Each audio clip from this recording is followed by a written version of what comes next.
A couple weeks ago, I was just talking about how peaceful a weekend we had with only like 15 people shot. This weekend, we were right back into, absolute crazy mode in Chicago, man. The weather was warm and the killing was through the roof. So one of the incidents that we just had was 5 people shot, 3 people killed at one of these car drifting events. Now, these car drifting events, if you watch like the local Chicago media outlets, like I'm talking about like the underground stuff, like the local Twitter accounts that people just going around with their phones, recording stuff that goes on the streets here.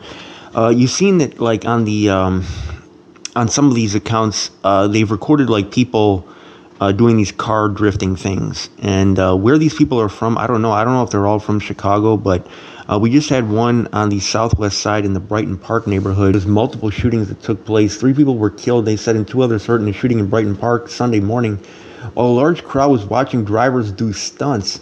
And the shooting happened in the 300 block of South Kedzie at about 4 a.m. Now, a lot of these have been happening downtown, but this particular one was on the south side. So one man shared video showing spectators and participants taking over the streets and driving recklessly. The man said that it was all fun and games until just a few minutes later. So police said the shooting occurred as officers were responding. Approximately 100 cars had gained control of the intersection, according to the CPD commander, and he said as the officers were responding, we received a shot spotter alert of at least 13 rounds. And over the summer, the city passed an ordinance to crack down on illegal drag racing and drifting, which was a big problem in Chicago, especially in the downtown area. And they said it could result in towing the vehicle and a fine of up to $10,000. And Alderman Raymond Lopez, who's running for mayor against Mayor Lightfoot, and he's running as like the anti-crime candidate, he said that this is not working. He said this phenomenon, and I'm quoting him here, has now become a mainstream circuit-style event. It's being promoted on social media, and it's being encouraged. And he's right. This is all over social media. Like, people record these cars doing these donuts and these drag races on the streets. And this is not like on the expressway where you got like open lanes. This is like in downtown, like, I mean, in the middle of the night sometimes. And that the caravan was just one of several reported citywide on Sunday morning. So, again, I don't know if all these people are from Chicago that are coming through doing this stuff. Some of them are doing it, like, on bikes and stuff, and a lot of them are doing it in cars. Whether or not it was actually gang-related, I don't know, but Brighton Park is a big gang neighborhood, man. There's a lot of, it's mainly like a Hispanic gang territory. There's a lot of whites moving into Brighton Park now, and some of the white guys down there are joining these gangs, too. But at any rate, police did not recover any guns on the scene and said that they are still looking to speak with one of the 2 people who are not necessarily those in the hospital. So no arrests have been made, and Area 1 detectives are investigating. The last video that I did on the Brighton Park neighborhood was probably about over a year ago, when I did a video about a member of the Gangster 2-6 Nation named Babyface. He was a white guy who had gotten killed over there, and the 2-6 were all over social media, like, talking about that. He was like a very well-known, well-loved member. He was a white guy that had grown up like in a predominantly Mexican neighborhood, and there were pictures of him like at like the age of 9, 10 years old, hanging out with these guys in their 20s, throwing up the 2-6 and everything like that. And he was killed.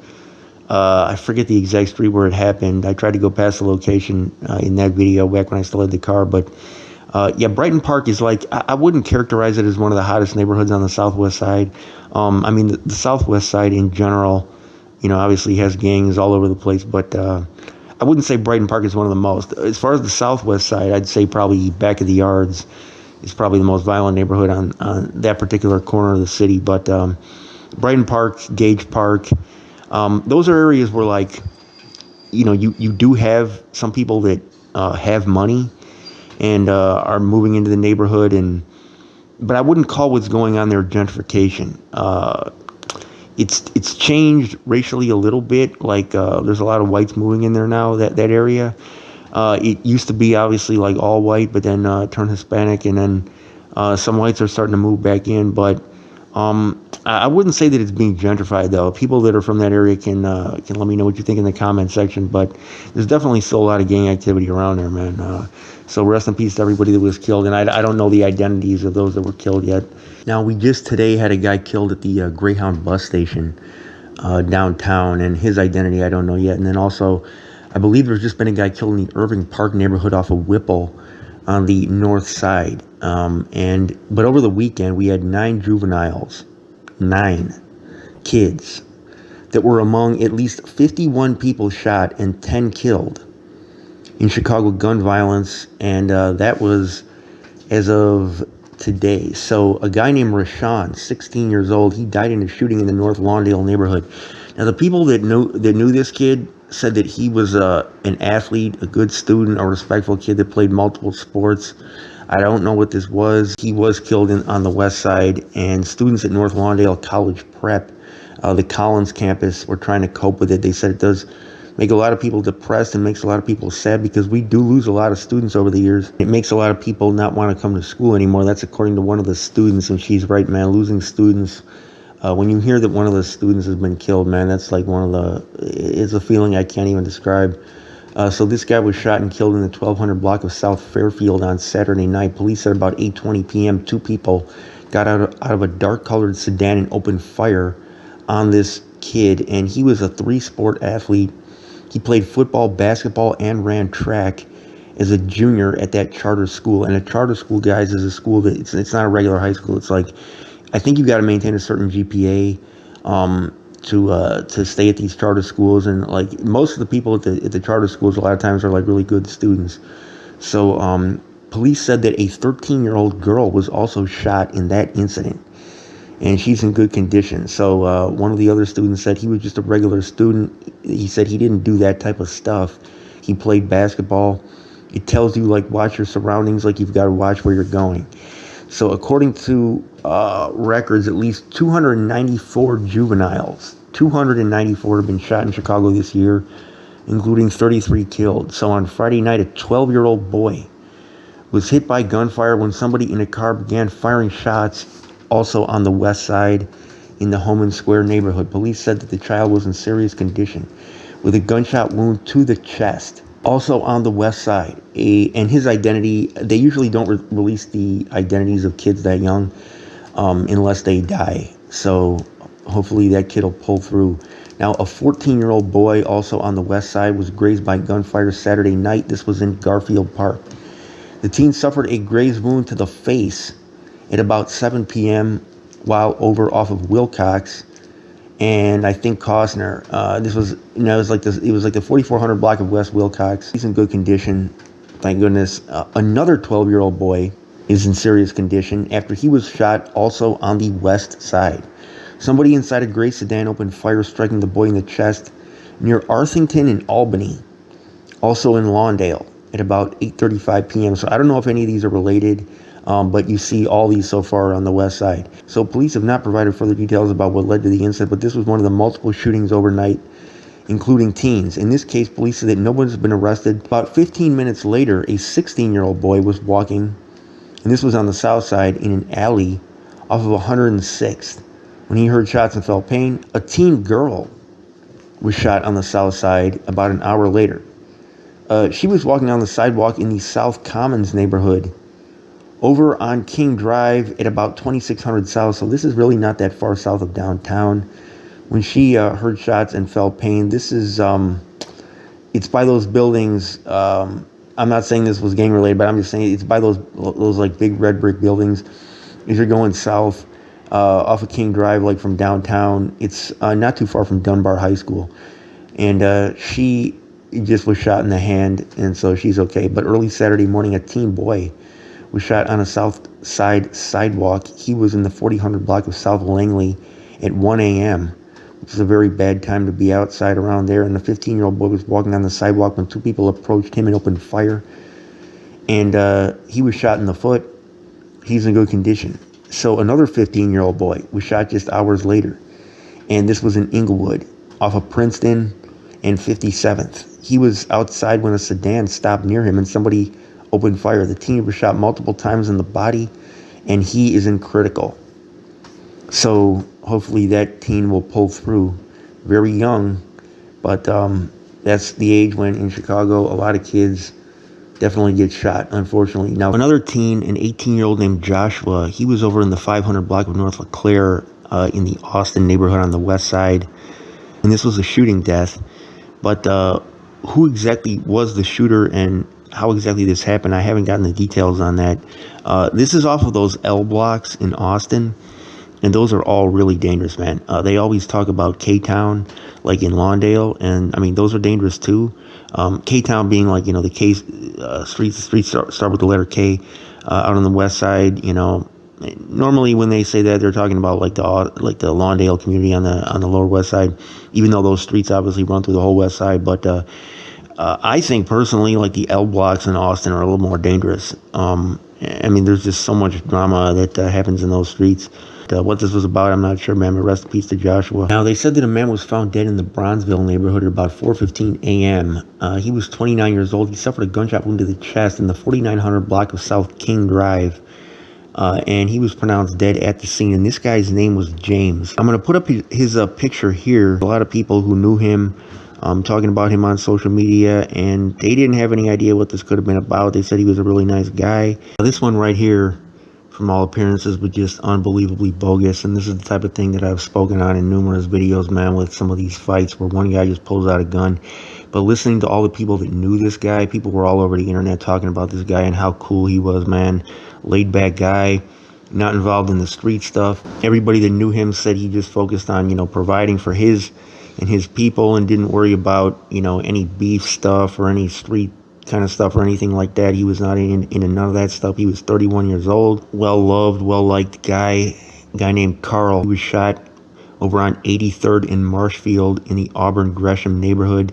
And apparently this was an argument and a fight where one of the guys pulled out a gun and decided to settle it like that. That he was one of the guys who was in the fight, and the other guy just pulled out a handgun and shot him right there, and the suspect was arrested at the scene. So, but this is just ridiculously bogus, man, because, from what everybody was saying about this guy, I'm talking about people that knew him personally, like he wasn't the type of dude to get on that, like, gang street stuff or anything like that, man. He was just a cool dude, providing for his people, and this happens to him the same way that it happens so many times where guys are just fighting, and one of the guys just ends the fight like that.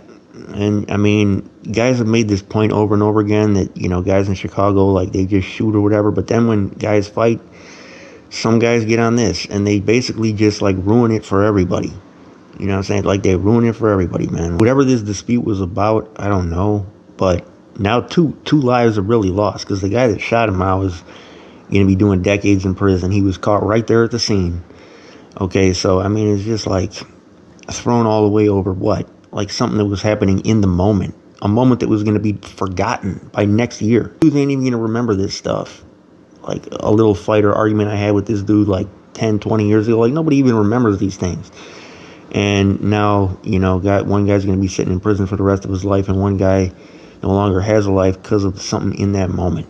But this is one of the reasons why I don't tell guys to fight. A lot of the older guys, the OGs in Chicago, like, they tell guys, fist fight, like, handle it that way. This is one of the reasons that I don't tell guys to do that, because it almost always leads to shooting. And it's not necessarily even the guy who's taking the loss.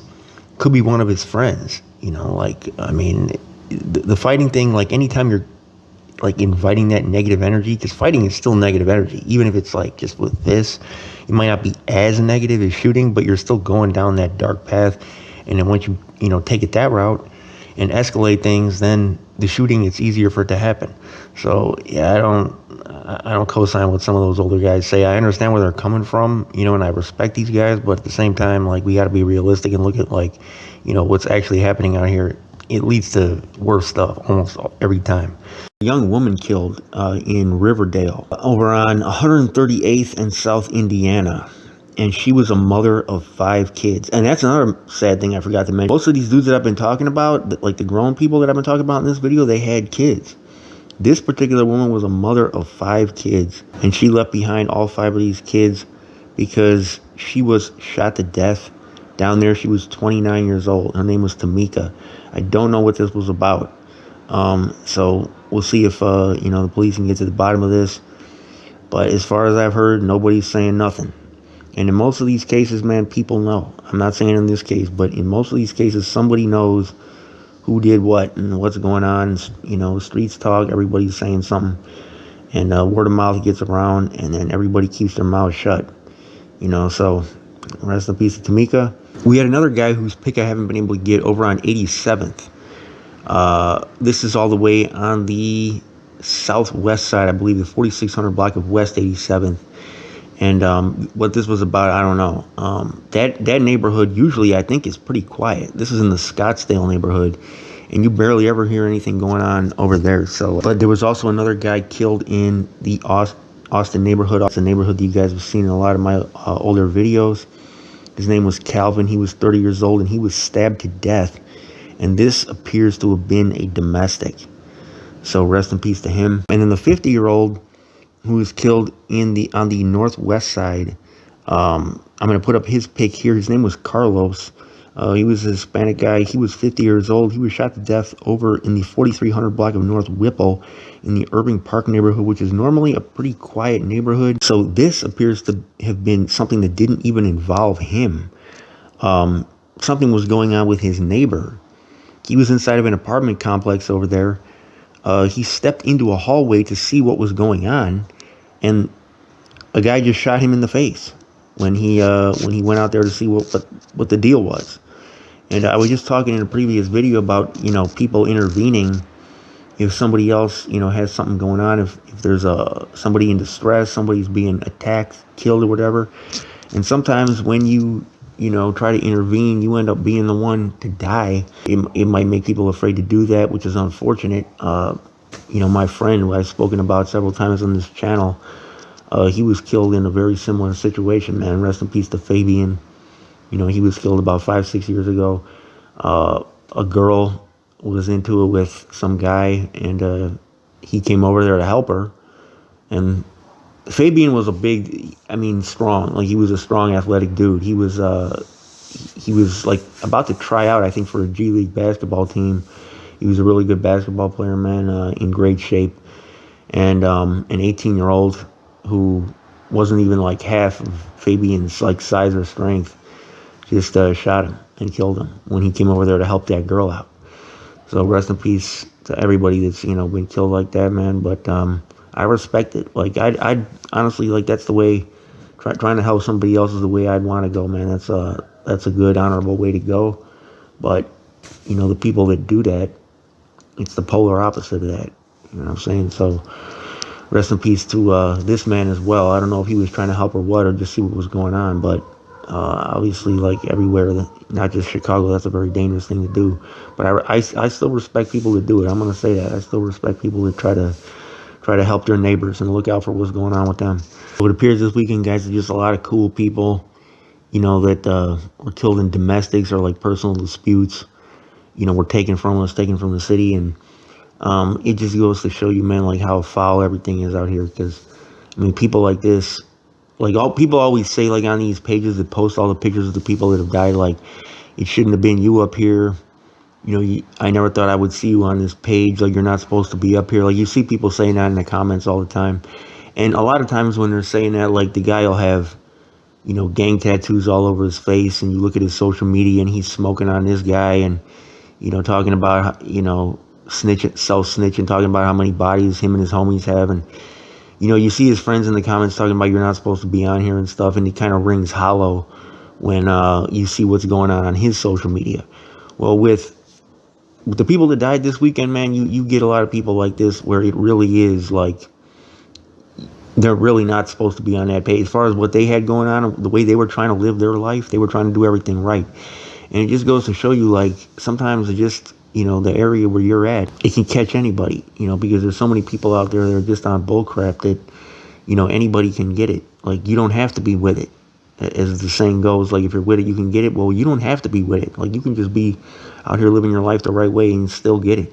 Somebody that, I saw giving condolences and prayers to these people and the family and friends and everybody. Keep your head up and stay prayed up. It's your boy, Winnie City Report. I'm out.